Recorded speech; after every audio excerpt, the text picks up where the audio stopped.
In the previous chapter, we looked at the basic components of a vector shape, and that's anchors and paths.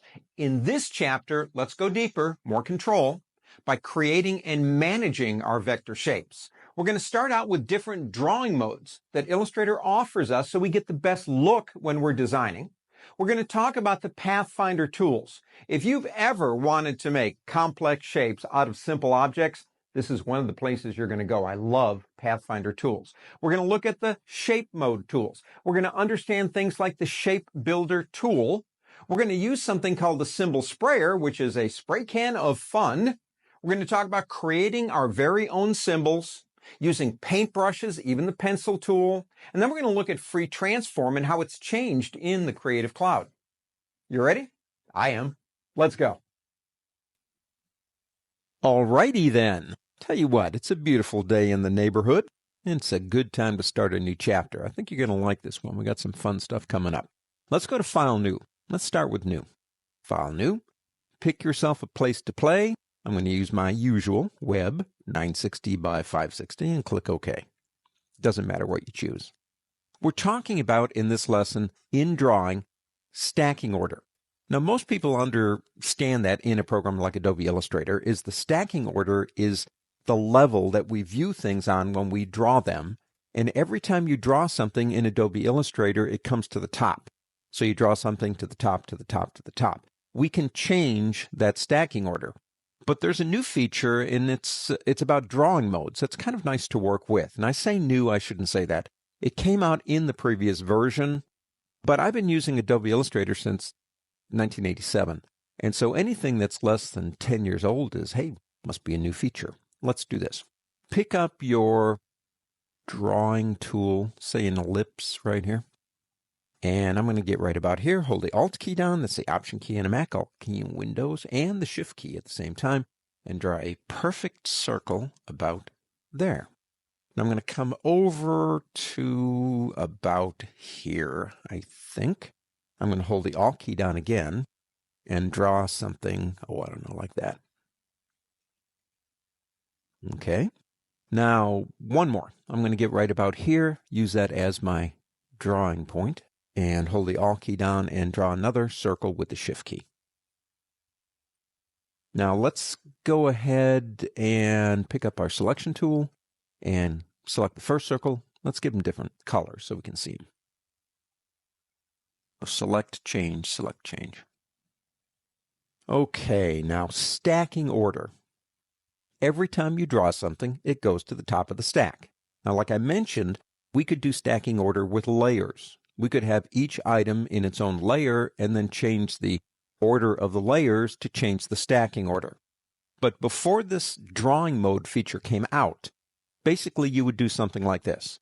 I want the green circle underneath the yellow, and so it's kind of balancing out with the red one over there on the left. So I might draw the green one first and then draw the yellow to put it on top, but I needed the yellow to kind of align the other one. So I select this one, wind up selecting it, going up to the word object on the pull-down menu and going to arrange. Now, something I like here is, of course, the shortcuts.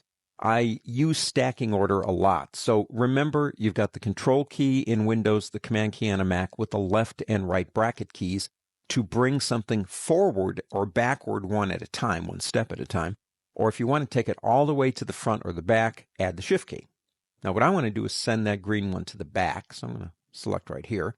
And so I wind up, after doing that extra step, what I want. Now if I come and draw something else, say I want something underneath this again. So I come over here and I do the same thing. I draw something, maybe start here. Hold the Alt key down if I want to go center. And say, I don't know, say I do that. And I come up here and I say object. Now I can say send backward, and it will take it behind the yellow one, but it will still be in front of this one and this one. Let me go ahead and get rid of that. Here's the new drawing modes. They are located down here. Now what you see down here will depend on exactly what you have your toolbar set into. I've got a double row, so it shows me 3 buttons. If you go into a single row, and I can't do that because of my constraints on the view I've got, you will see it as one button, and when you click on it, it will show you the 3 options. You have normal, behind, and inside. Now, normal is where we are and where we have been since 1987. You draw, it goes to the top. Now, check this out. Nothing is selected over here. I come over here, pick up my ellipse tool again, and, well, let's give it a different color so we can see it. And I come over here and I use this button, Draw Behind. Now, the toggle to get to any one of the three modes is the Shift key and the letter D if you want to use the shortcut. So I've got Draw Behind selected. I come up here, about like here.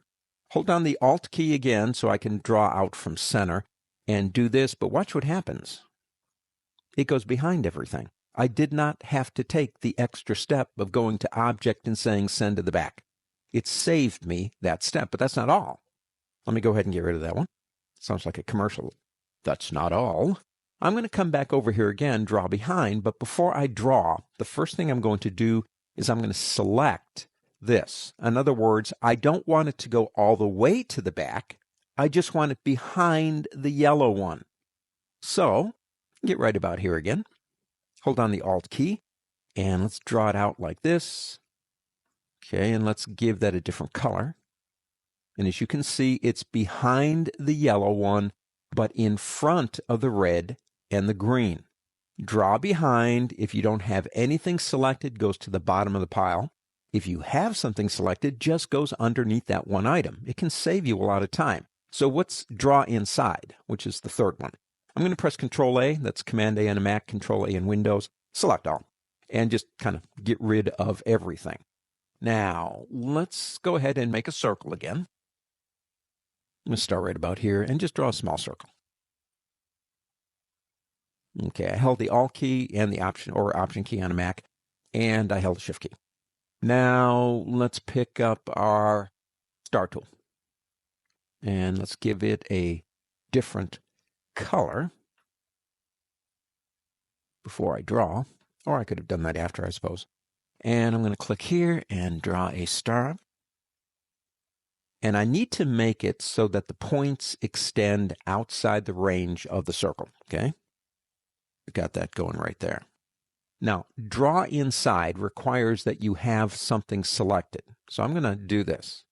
I'm going to first copy this. You don't have to do that first, but I'll go Edit Copy. So it's in my clipboard. Okay, now I'm going to select this, and I'm going to choose this option right here, which is Draw Inside. Okay, you see that little dotted line going around it right there, and that just means you're in the Draw Inside mode. And now go up to the word Edit and say Paste, or Control-V. And what it does is it puts it inside of the shape. So the circle, or whatever, well, shape you choose to use, is going to be a clip for whatever you paste inside of it.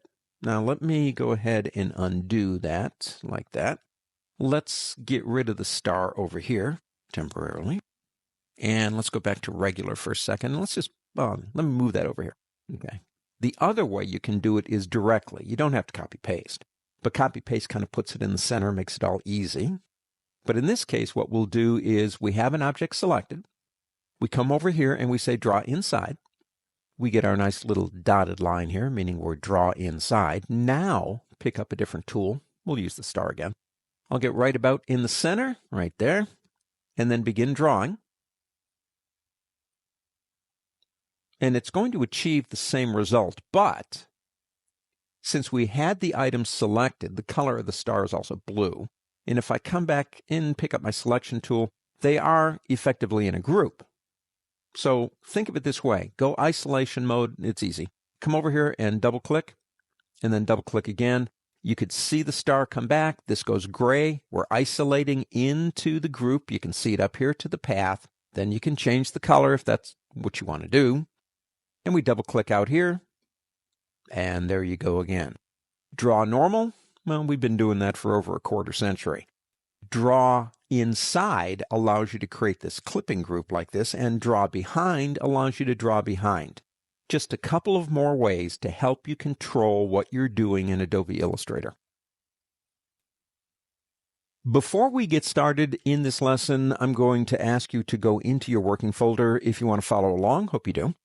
And open up Divide Trim, Merge Crop, and Outline minus Back. Now, you've probably heard me say earlier in this lesson series that I really do like the Pathfinder tools, and they really are powerful. They haven't really appreciably changed, say, in the last couple of versions, but they are very powerful because they help you take simple shapes and make them more complicated. So let's go up to the word window on the pull-down menu and go down to Pathfinder right here. I'll go ahead and tuck it up over here so we can keep an eye on it. If I can grab it, there we go. Sometimes I can't seem to grab things like I want to. Pathfinder has two rows. You have shape modes and we have pathfinders down here. Now they, to me, are just so important that we're devoting 2 lessons to this one panel. We're going to start with these down here in this lesson and then go into these in the next lesson. And on and off in this particular title, we'll be using them on and off to do things. They're fun to work with. Now the first 2 were on divide and trim up here, and that is divide. And that's trim right here. Let me do this too. Let me make this area right here a little bit bigger so we can see that better. Okay. Let me pick up my regular selection tool and come over here and just prove a point that these are separate pieces. No magic going on here. Let me undo that. That's actually my favorite key, undo. I've got them all kind of like on top of each other. Yellow ones on top, blue ones underneath. Now I'm going to select them all. What does divide do? Well, what divide does is it looks at one object, and they have to be objects and not, say, photographs or raster, obviously. But it looks at one object, and it looks at an object that's underneath it, no matter how far down underneath it is, and if they intersect, it cuts it. It uses one object to cut another one. So if we have them all selected, and I come over here and click divide, it doesn't really look like much happened, but let me show you exactly what did happen. Now, they are in a group by default. So the easiest way to get to them without ungrouping them would be the direct selection tool. And I come over here, and as you can see, they are now individual pieces. So let me do this. Let me put those back. I'm going to come over here, and I'm going to click on this one. I'm going to hold the Shift key down, and I'm going to click on every other one of these. My sister, when she was younger, used to make these pot holders in Girl Scouts in the United States, and they were made out of wool, whatever they were, and she'd give them to my mother. They never worked that well. Mom, appreciated the thought. What I'm doing here is creating, or trying to create, a weave after doing a divide. I'll just do these 3 rows. You'll get the idea. So I have those pieces. They're now separate pieces because the divide selected. If I make sure I've got fill, which I do, come over here and choose the color that the background ones were, I begin to create the illusion of a weave. Now, what I love about the human mind here in its attempt to try to show me something 3-dimensional in an obviously flat place is it almost begins to look like these are slightly bent. I mean, they're not. We know they're not. But our brains and our minds are going, oh, okay, that's on top of that, and there must be thickness, therefore it must be bent.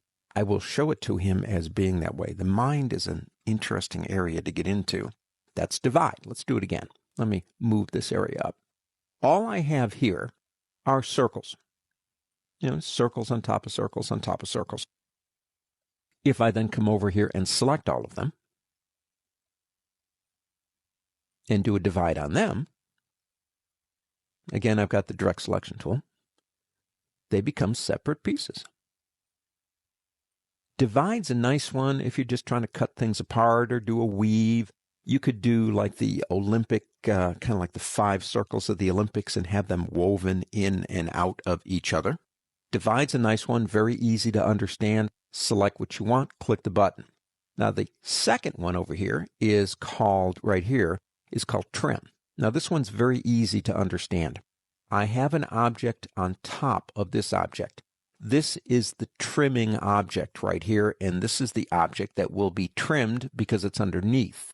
If I select both and come over here and click that button, doesn't look like it's changed until you move this one and it took a bite out of it. So the trim, again, like divide's pretty easy to figure out. If you have an object on top of another object, when you click trim, basically whatever is underneath that object is going to go away. Now, if you did a divide, let's do this. Let me undo that and get it back. So we're back to having the two objects. If we do a divide on that, kind of looks similar, except the fact that you now actually have three pieces, because divide cuts wherever it finds an object on top or below another one. So that's trim and divide. Let's go into merge and crop, the next setup here. Merging. I've got two items here that are exactly the same except for the colors. So let me bring that over a little this way, and I don't know, let's make that a little bit bigger. Why not? It's a little bit too big. Let me bring that down. Okay, let's come over here and let's select these. Try that again, Andy. There we go. And here it is right here. Go ahead and click it. Merge. Now notice what happened. Everywhere one item intersected another, it cut it.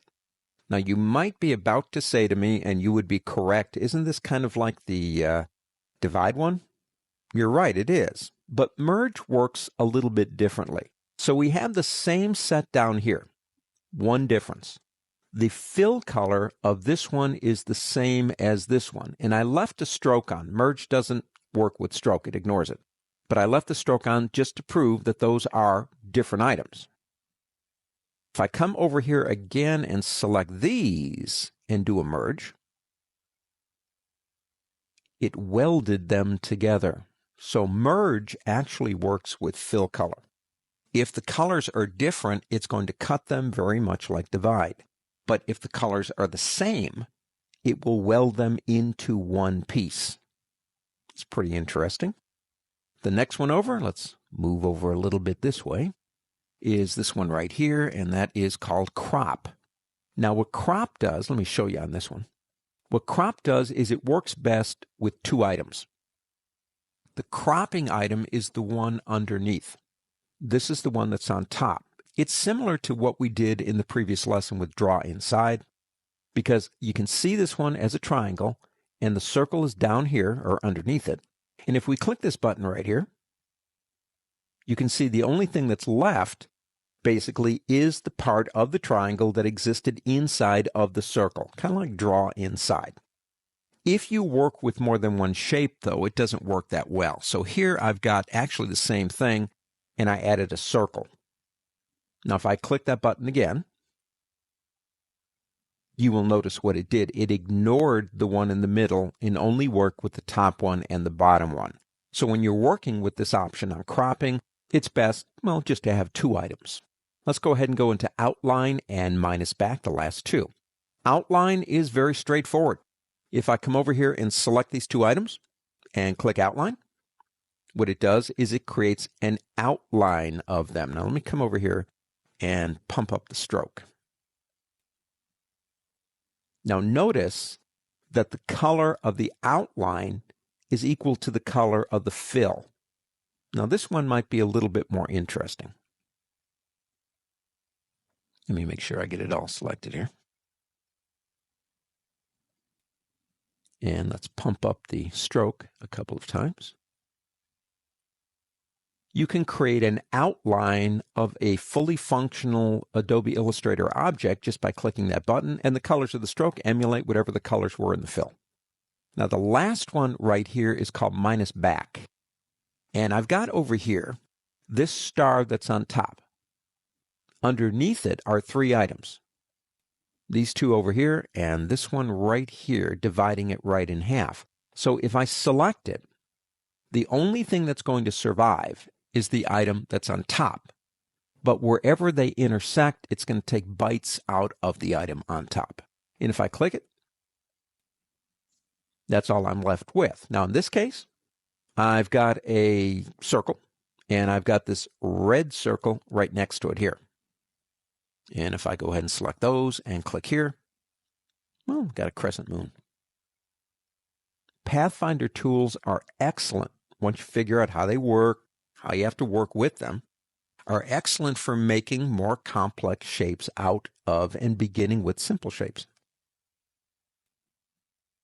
Okay, go into your working folder and look for, let's see, united and minus front, and intersect and exclude. and then go, if you don't already have it open, go to the word window and go down to Pathfinder. Okay, let me stick that up in the corner right about here. And let me move that over like that so we get a better view. Let's actually start with United minus front. Okay, the first one of the buttons at the top, called the Shape Modes in the Pathfinder panel, is called Unite. Now, Unite is actually about as simple as you can get. If you have multiple objects selected and you click that button, it will unite them and make them one. That's what it does. So I have a circle here and kind of like a bar, and then these three guys down here. I'm making a church key. So all I have to do is select them. Oh, incidentally, one of the things is that the shape that's on top influences everything else. So the last shape, now all mine are white, but if the last one on top were, say, yellow, and I unite, then the whole thing would go yellow. But let me go ahead and select everything here. And just click the button right here.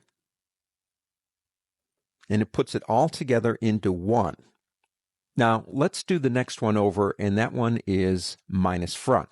I'm going to pick up this guy right here. Now, I want to put him right in the center, so I'm going to do something. I'm going to reach over on my keyboard and press Command-U, and that's Command-U on a Mac and Control-U in Windows, and that turns on your smart guides. And if I bring that up now, it'll tell me exactly where center is, and that's kind of nice. So I'm going to put him right there. Okay, now select, this is only one shape now, remember that. I'm going to select these guys, both of them, and I'm going to select minus front, and I'm going to cut a hole in it. Well, it's where you put your finger when you turn the key. So Unite puts things together. Minus front, minus the front, cuts it out. Let's make our kind of like a Mickey Mouse kind of thing over here. The traditional Mickey Mouse character is very easy. It's just really three circles. And I added some eyes to him to make him evil Mickey. But let's do this. Let's go ahead and start by selecting this one. I'm holding the Shift key down. And this one. And this one. Now let me turn off Control-U, Command-U on a Mac. Smart guides again so they don't get in the way. And I'll say minus front on that one to pull those out. And now I'll go ahead and sweep around and select all of them and say Unite. Kind of like a Halloween mask, I guess. You could make that really big. And it might be kind of fun if you got kids. They could make their own masks, print them out, and then, I don't know, wear them on Halloween. So we have United, very easy. Unite just puts things together. And minus front takes whatever's in front and cuts out whatever's behind it. Let's go to the next one, intersect and exclude. Okay, let's move that over just a little like that. The first one over here, this one right here actually, is called intersect. Now it's kind of easy to figure out. I've got this guy right here, this star, and I've got this square right here. If I select both, the only place they intersect is here. So if I come over and click intersect, what I get is the product of, or the results of, the intersection of both of them. Now this one's a little bit easier to figure out. The only place they intersect is down here. That's it. So if I click that button again, well, that's all I'm left with. Now the other one, this one's kind of fun. Let me zoom in a little bit on this. Okay. BioShield I made into objects. So it's not text anymore. It's an object. And then you've got this kind of oval here behind it. So if I come over and select these two, and click the last one here, which is exclude, watch what happens. This one's kind of fun. It creates a compound shape. Anywhere in the object where it intersects, it cut a hole. So you can see through it.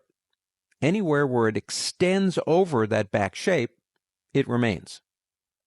Now, if we come down to this one, do kind of the same thing. We'll select them all. Now, in this one, because we have a lot of shapes, it's going to cut, not cut, cut, not cut. So if we come back over, got them all selected, click the last one, you wind up with something like that. And again, these areas here indeed are transparent. Let me go ahead and do this. Let me go to Layers, and I can turn off that background. You can see it's transparent. Starting with simple shapes, Pathfinder tools can really help you add complexity to your Illustrator documents with the click of a button. I'm going to begin this lesson with a blank document. I'm going to come over here and pick up my rectangle tool, and I'm going to draw like a rectangle, something like that. And I'm going to go over and pick up my pen tool. I'm going to draw, I'm going to click right about here, come up and click straight, come down here and click straight again. Something like that. Now I can, if I want to balance that out a little bit, pick up my direct selection tool and say go to this corner right there and maybe make that down using the arrow keys just to make it a little bit prettier. That is not really necessary for the demonstration. Okay, I've got two shapes. One's open and one is closed. Now I've chosen the two colors because I want to concentrate on the stroke itself. I want you to really be able to see that stroke. Now if we come over here and pick up our direct selection tool and then select one of the objects, notice those symbols. They're called a corner widget that appear at each one of the anchor points. That's a new feature. I love this thing. It gives me something called live corners. Now what live corners means is I get to do it visually. Now we have things like rounded rectangles, but they're about numbers. A radius of 15 or 20, and you do that and you go, well, that's not exactly what I wanted. This allows us to change things on a visual basis, live corners. So if I come up to one of these, now don't forget I do have right now all four the anchor points selected. So I pick up any one of these corner widgets and drag in and do that. Now I can do the same thing over here on this one. These are open, so I can't. Do the same thing here. Now I'll be honest with you, if that's all it did, that would be kind of fun, but it does more than that. Let's come back over here, click in the middle, and let's go ahead and pull these back out. Just like that. We'll do the same thing over here. We could press undo. But if you don't like what you see 10 days later, you can come back and change it. I'm going to come over here and click on the upper left-hand corner anchor with my direct selection tool and hold the shift key down and click on the lower right. So in other words, you don't have to do all four. You can do 1, 2, 3, doesn't matter. But if I come in here again and do this, we have again a completely different type of shape. Now I'm going to say this again. If that's all it did, that would be pretty neat, but that is not anywhere near all that this does. If I come back over to this one and I start pulling it down again, just like that. So I've got a rounded top to this. Double click on that widget or click the corners button up here. Watch what happens. It opens up the corners dialog box, and as you can see, we have more than one kind of corner here. We have a rounded corner right here. We have an inverted rounded corner, and we have a chamfer. Now, with that one selected, we can change it right here. We can also change it by radius if you want to do it down here. We have two rounding options. This one is not quite as severe as this one. It's more gentle, if you will. And if you like it, you click OK. But we're still not done. I would like to control the process of changing the corner as I'm drawing it. So if I come back over here again and grab onto this guy, notice it does select the area that it's influenced. And I'm dragging down like this. And I decide, well, maybe I want a rounded corner or chamfer. I stop dragging. I hold down the Alt key, that's the Alt key in Windows, Option key on a Mac, and click. And I can cycle through the three. Now, it does have a limitation. If I come over here again, let's go ahead and put it up like this, and I begin dragging down again, no Alt key, now just dragging. Eventually, you get to the point where it is at its limit, and it will go red. Take it back up, actually put it back to the way it was. Now, if you don't want to see the little widget, you can go up to the word View on the pull-down menu and go down to Hide Corner Widget. But any way you slice this, this is a really nice feature because it gets us more organically involved in what we're designing in a live view. We can see it as we work with it. And I love that. Go into your work folder and open up shapebuilder.ai. Let's go beyond the Pathfinder tool. Let's say we want to add things together or remove parts from something else but we don't want to use the Pathfinder tool. In doing it this way, we get a little bit more control over what's going on, although I will admit the Pathfinder tools are a click of a button and you're done. So I've got some of the parts here that we did use in previous lessons, and that's the evil Mickey over on the right, and our church key, and these are all separate parts, okay? They're all separate pieces. 3 pieces down here, this piece here, circle up here, circle here, and the 2 eyes, big circle, 2 little circles. Okay, so we got all that stuff. Everything is separate, just drew it brand new. So if we come over here first, before you use the Shape Builder tool, it is a tool, you want to select the items that you want to manipulate. So we've got them selected. Let's come over here and pick it up. It's right here. Now, if you click and hold, you do have a live paint bucket and a live paint selection tool. Those are pretty neat too, but we'll talk about those later. Shape Builder tool. Now here you go. If you want to add shapes together, see if how you touch them, they become highlighted. If I want this part right here in this up here, click up here and drag straight down. See how it eventually lights up everything and let go. They become a part. You're uniting them together. Okay, now this I don't want. I want to take that out and I want to take that part out. Everywhere they intersect becomes potentially a separate part. So to get rid of this part right here, hold down the Alt key, that's Option on a Mac, and Alt in Windows and click.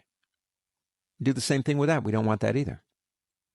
Now this needs to be a part of this, and this needs to be a part of this. So just drag down, no keys, just drag down, and then drag over here. You just united all those shapes. Now, that would have been easier, I will admit, by clicking the Unite button in the Pathfinder panel. It makes sense. But there might be times where you want to very specifically control and not just do the whole thing, and you got a tool for it. Let's do the same thing over here. Let's start by selecting. I'm going to hold down my, what I call temporary selection tool. That's the Control key in Windows and the Command key on a Mac, and select our evil Mickey. Now, I don't want the eyes, so I'm going to alter Option on a Mac, Alt in Windows, click. And let's get rid of those. I want this part all together, so I'm just going to drag across. Just like that. Prove it's all together. Let's do this. Let's pick up our, say, selection tool and select our church key. At least that's what I'm calling it. And this one down here. And there you go. So Pathfinder tools are awesome. I do like them. Use them all the time. But you also have this tool where you can very specifically control exactly what you want to happen. The Shape Builder tool. Let's start blank. Do you ever go blank every once in a while? Let's go to File, New, and just give yourself some place to play. I want to talk about another tool that helps you draw complex objects in a sense, and it's called the Symbol Sprayer tool. It's right here. If you click and hold, you got a lot of stuff here. So let's go ahead and tear that off. Put it up somewhere about here. I am not suggesting that this tool is one you're going to use every single day. Some people might. It's all right. I don't. I use the Pathfinder tool almost every day, but not this, because it depends on what you're doing. Let's actually use it and then let it explain itself, I guess. The Symbol Sprayer tool sprays symbols. That looks like a little paint can up here. So we need a symbol to spray on the screen. So we go into our symbols library over here. Now we start with the panel. Now in the panel, let me move that over. Inside the panel, we have some basic symbols. Now if I come over and click the magnifying glass and come over here and begin spraying, in a sense, I can spray magnifying glasses all over the screen. I don't know how useful that would be, but I can see it for backgrounds and stuff like that, okay, if I have the right symbol. So let's go ahead and delete that stuff. Now I press delete on a Macintosh. That's the backspace key in Windows. I need more than this, okay? I need more symbols, and Adobe's got your back here. If you click the library button right here, you get all kinds of things. Hair, fur, grime vector pack, flowers, florid vector pack. Let's go to flowers. Let's just be conservative here. In the flowers right here, pull that down just a little. If you decide you want to use one and you click it here, it will appear over here. So let's pick up that one, this one, and I don't know, this one here. Let's close this out for now. We select that flower, and we come over here, and now we're putting flowers on the screen. We're making a garden. We're having a putter in the garden. I want more flowers, so I change. So you can make these interesting type of backgrounds. But the cool thing is, because right now we're just kind of spraying the same thing over and over again, and depending on how long you linger in one spot, what you're going to get, that's about all we have.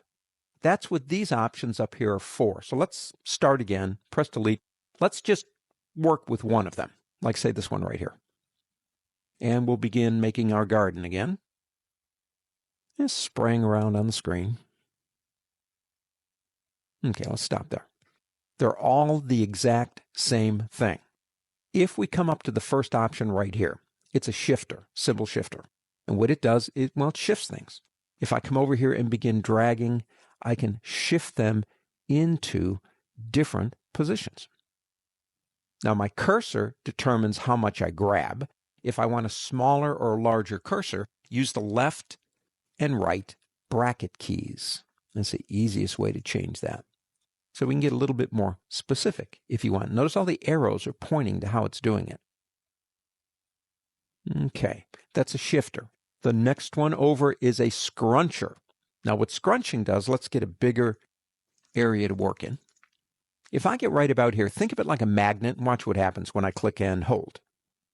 It begins pulling them toward the center. So the highest degree of magnetism is in the center. You say, well, Andy, these are way too close together. I want them pulled apart. Hold on the Alt key, Option key on a Mac, Alt in Windows, and you can go the other way. So we can go in or we can go out. The next one over is a symbol sizer. Well, right now they're all the same size. So if we pick up this one right here, and let's start with precision. You can make them bigger. Or you say, that one I want smaller. Hold the Alt key again or the Option key, and you can start making it smaller. Now here's the cool thing. Let's get a bigger brush. The brush inside the symbol sprayer tool allows me to change things, but it's kind of like it's more concentrated around the center and it kind of fades out toward the edges. So if I get right about here and put the center right on that flower there, notice that it got bigger than the ones that were surrounding it based on the intensity toward the center. The next one over, this is going to be kind of hard to see because these are pretty round anyway, but that's a spinner and allows me to, rotate them. So if you have items that aren't quite so round, it might be a little bit more impressive. Next one over I like, it's called a symbol stainer. Well, I don't want them all the same color.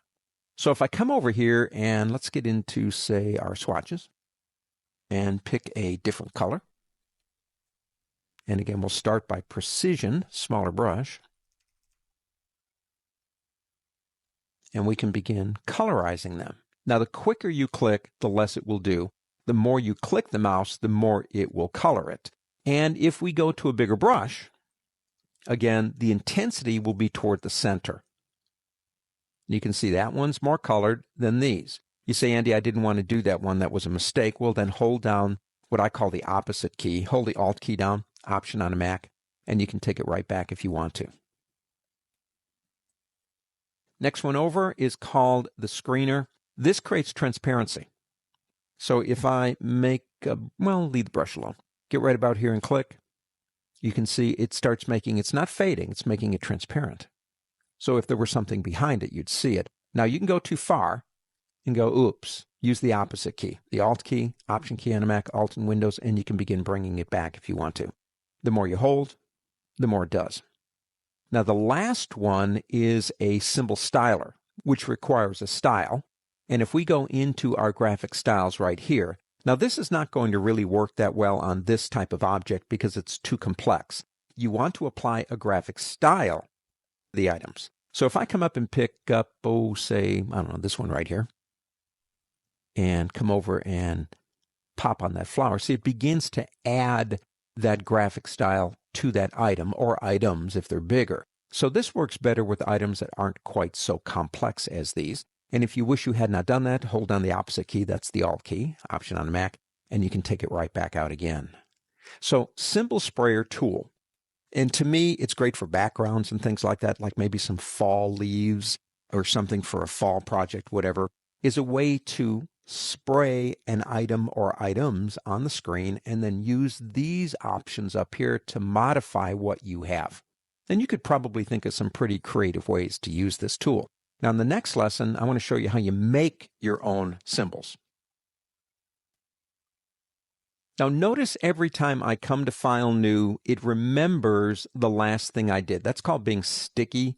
So if you're doing a lot of, like I am, web at 960 by 560, well, it remembers that. It makes life easier. I'm going to click OK. And there we go.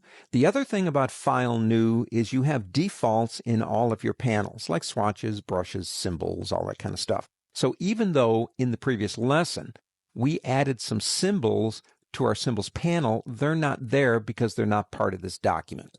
In this lesson, let's look at making our own. Now, you can do it in a couple of ways.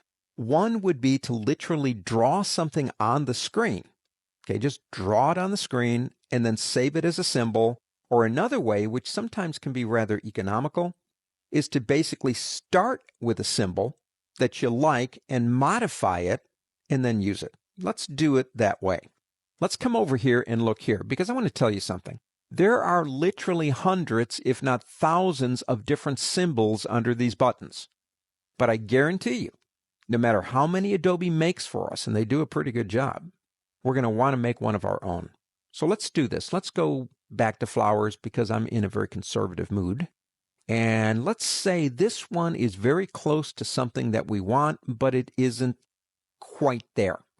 So let's go ahead and click it to add it up here. We can close it here. How do we convert our own? Now, again, we can either draw it over here, or we can do this. Drag it from the symbols library over here. That's all you have to do so far. Now, next, it is still a symbol. Okay, it is still a symbol. Let's go ahead and bring out our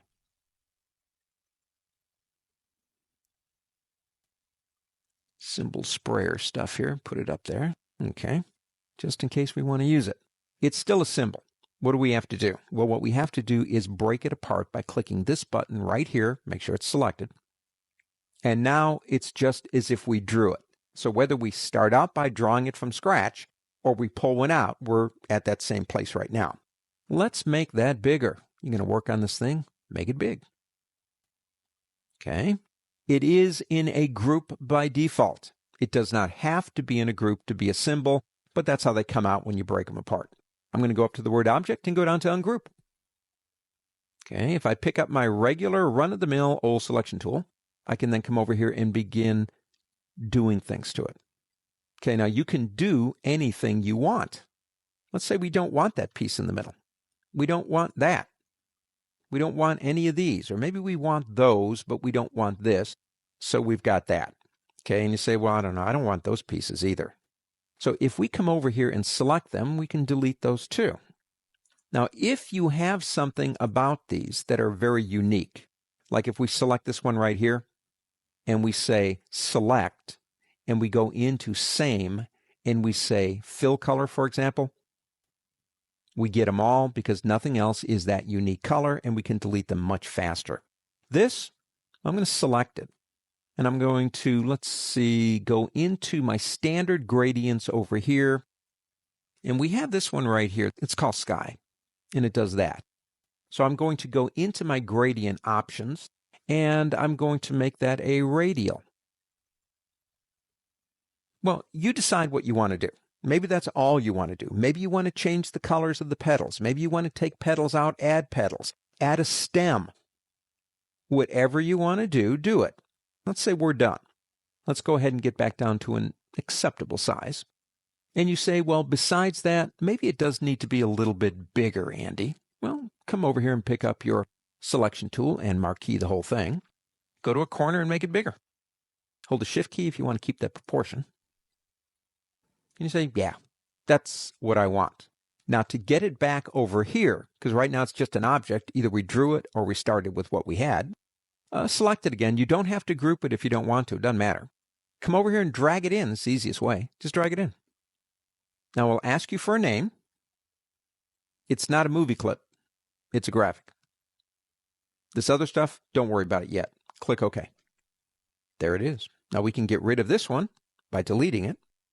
We can select this one over here, pick up our paint can, that's what I call it, a paint can, and begin spraying our new flower on the screen. It could be a logo, it could be your name, it could be a mosquito, I don't care what it is. If you can draw it, if you can copy it, you can make it a symbol. In this lesson, we're going to look at 3 different ways that we can kind of go beyond the use of just a simple pen tool. We're going to talk about the blob tool right here. Nice name. We're going to look at the paintbrush tool and the pencil tool. All 3 of these take us beyond a simple pen tool, and each one does it in a different way. There are also some enhancements here that Illustrator put in the latest version of CC. Let's start with the blob tool by double-clicking on it and getting the options. Now you have a keep selected and merge only with selection. We'll talk about that in a minute. One of the enhancements, Illustrator has combined fidelity and another slider that used to be here called smooth into one to give us more control. So we can go from accurate to smooth. Down here we have options. Number 1, we have size. Let's skip that for a second and go to angle and roundness. Now, angle and roundness can be controlled here by moving the sliders, or we can move up here, say by clicking right there, changing the angle, and then maybe changing the roundness either down here or right here. So I guess I have what you would call a calligraphic brush right now. Now, if I take that back to 100, the angle really doesn't mean anything at all because it's a round brush, but if you're attentive, we can come back down here and change that to 0. Just like that. Now let's go back to size up here. Size, of course, is the size of the brush measured in points. Default is 20. But let's look at this option right here, because you have the same options for each one of these. Right now it's on fixed, which means we have a 20-point brush, and that's all we're going to get.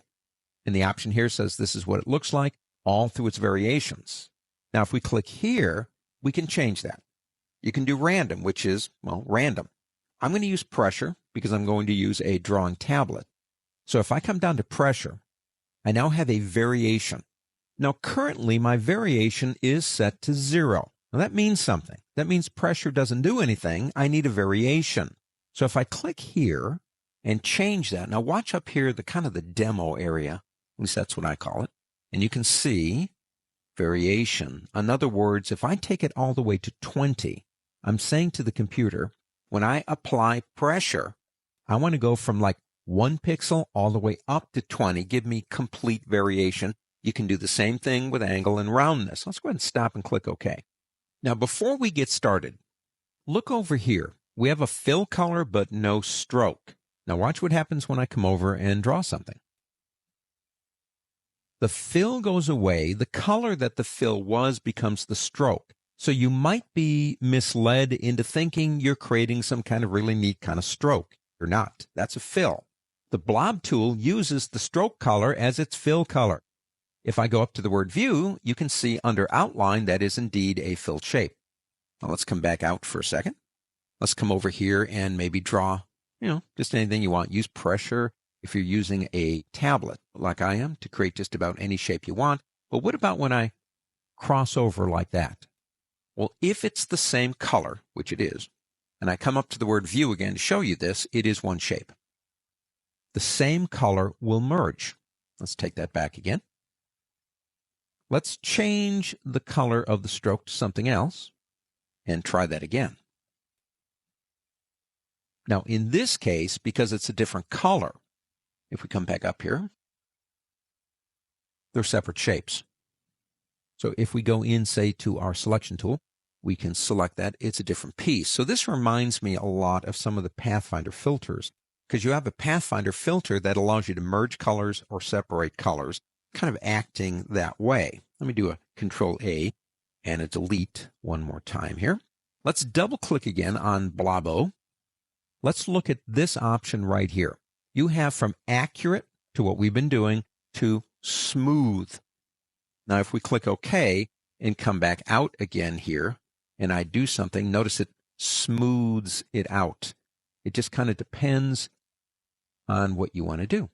Now, I usually like to leave mine. Let me get rid of that stuff again. I usually like to leave mine here. That's just me, but you can choose different ones depending on what you want to do. Now, the last two are keep selected and merge only with selection. If we say merge only with selection, let's start with that one and come back out here again and draw, and this is the same color, and draw again.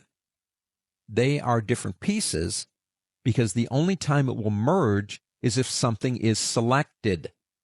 Now let's go ahead and get rid of that stuff. Command-A on a Mac, Control-A in Windows, delete. Let's go back to our blob tool and say keep selected. Go ahead and click OK. That just simply means that when you're done drawing, it will still be selected, which means if I do this, they will be put together. But if I draw something else out here and try to come back to this one, it won't be merged. So you have a lot of different options, just depends on what you want to do. Control-A, delete, Command-A on a Mac, Control-A in Windows. Let's go to the brush tool right here, the paintbrush. Now the difference between the blob tool and the brush tool is that the paintbrush tool works with brushes right over here. So if we pick up one of these brushes and come over here and begin painting, basically what we will do is paint a brush stroke. Now we're going to get more into brushes later, but understand the major difference here is simply the fact that using brushes, it's not painting like a paintbrush. If we double click on it, you can see that we have fidelity. We have fill new brush strokes. Let's look at that one. Let's click OK after we selected Andy. Andy always does that. Let me go ahead and give ourselves a different color here and come over here and then draw again. And I'm using a drawing tablet, but it doesn't matter. Well, it fills it. I'm not a big fan of that one. I don't usually use it, but you got it if you need it. Let's go ahead and Control-A, delete. Let's go back into double clicking. You also have keep selected and edit selected paths. Let's look at that one on the next option. So let's go ahead and get out of here. And let's go ahead and double click on this one right here, the pencil tool. Fidelity, we know what that does. Fill, we know what that does. This one right here. Keep selected and edit selected paths within 6 or however many pixels you want. And I'm going to leave both these on. I'm going to click OK. Now, if I come over here and begin drawing, it's still selected. Now, watch that asterisk. That asterisk means I'm drawing a new path. But if I come over here and touch, I get within that 6 pixels and begin drawing again, it adds to the shape. But here's the interesting thing. If I come like right over about here and draw, it assumes I wanted to change the shape at that point and get rid of what was on the other side of it. Now you also have over here a smooth tool right there. Now the smoothing tool to me is an uncomplicating tool. We have a lot of pen points on that line. Those pen points control the path itself. Could I make that same path with less pen points? Well, let's find out. Let's come over here and maybe erase around on these right here. See, it took out 2 of them, but it still maintained the integrity of the path. So if you can, sometimes it won't work and sometimes it will, is we can see if we can eliminate some of the complexity just by drawing over it. And the last one in here is a path eraser tool, which erases the path wherever you want it to erase, just like that. It creates a gap in the path. Now these, different than this, these are actually strokes. So if I come over to this one and select it and go into my stroke options down here and change the weight, that one is just a stroke. So we can control strokes with the pencil tool. We can use brushes with the brush tool, and we can have a whole lot of fun with the blob tool. 3 different ways to get us beyond working with just a common pen tool. Tell you what, let's start with a question. Sounds good to me. How exactly do you use Adobe Illustrator? Now, some of you are going to respond by saying I work a lot with text, and this has got to be one of the best typesetting applications on the planet, and guess what? You'd be right. Others might say, well, I deal a lot with graphic design, like your roses here. I draw that kind of stuff, Andy, in Adobe Illustrator. It's got to be the best program for doing that. You know what? You'd be right again. This program wears a lot of hats. I want to show you two features.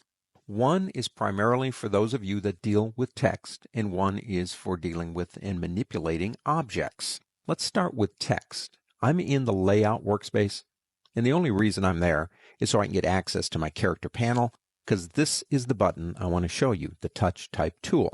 Now, if you don't want to get it here, you can go up to the Type tool here, click and hold, and bring it up right down here.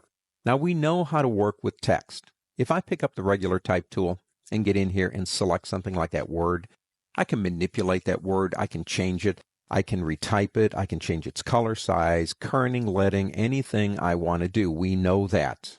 So what's different about the Touch Type tool? The Touch Type tool gives us the ability to microcontrol individual characters without breaking them outside of the text they're in. Now let me start by coming over here to my Zoom tool and making that a little bit bigger. Go big or go home. I'm going to come over here and pick up the Touch Type tool. Just click it. Now come over here and choose a letter that you want to manipulate, like the T in that. It selects just that one letter. You have controls on the corners and at the top up here. For example, if I come up to the top and drag, I can change its rotation, but check out what's happening. This is where the power is. It's pushing the text to compensate for what I'm doing. It gives me total control. Let me undo that and take it back. I love undo. These buttons, all four, do different things. If I go to this one right here and click it and drag it, it gives me vertical scale. If I click this one, I go proportional, vertically and horizontally. If I click this one down here, I have horizontal scale. And if I click this one, I can change its baseline. Now, once you have that character selected, if I want to, I can come over here and change its color. I can change the font that I'm using. I can do anything I want to that individual character. But when I go back and select my regular Type tool and come over here and select that text, it is still a part of that word and it's still a part of that sentence. Total control over that text using the Touch Type tool. That's pretty cool. Now, let me take this back down so we can see the whole thing for a second. And let me come up here and pick up my selection tool. I'm going to select this box going around here right now. How about those of you that deal with objects and you want to manipulate the objects? I have the box selected. I'm going to come over here and pick up this tool, which is our free transform tool. Now, when you do, you get this box that comes up automatically. You can move it around if you want to. The first area up here is constrain, and this one down here is a free transform. So if I leave constrain on for a minute and come over here and grab a corner and drag, it is increasing its width and height proportionately. If I come over here, I can either go up and down with it, or check it out, I can go left and right. So I'm making kind of like, I suppose, a parallelogram if I do that. Just like that. Let me undo that and start all over. If I turn off constrain and come back over to a corner, I could rotate the box if I want to. I can come over to this one right here again and begin moving it around. If I turn now on this one right here called perspective, let me go ahead and undo what we've done. I go to a corner and just basically do this, and I can change the perspective of the box, kind of like you're looking at a road sign going down the road. And finally, you have this one right here, which is free distort, which means anything goes. I can go to any corner that I want and begin changing to whatever I want it to be, even rotate it.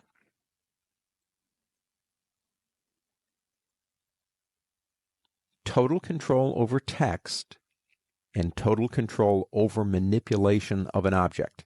Two features in Adobe Illustrator that I find quite valuable.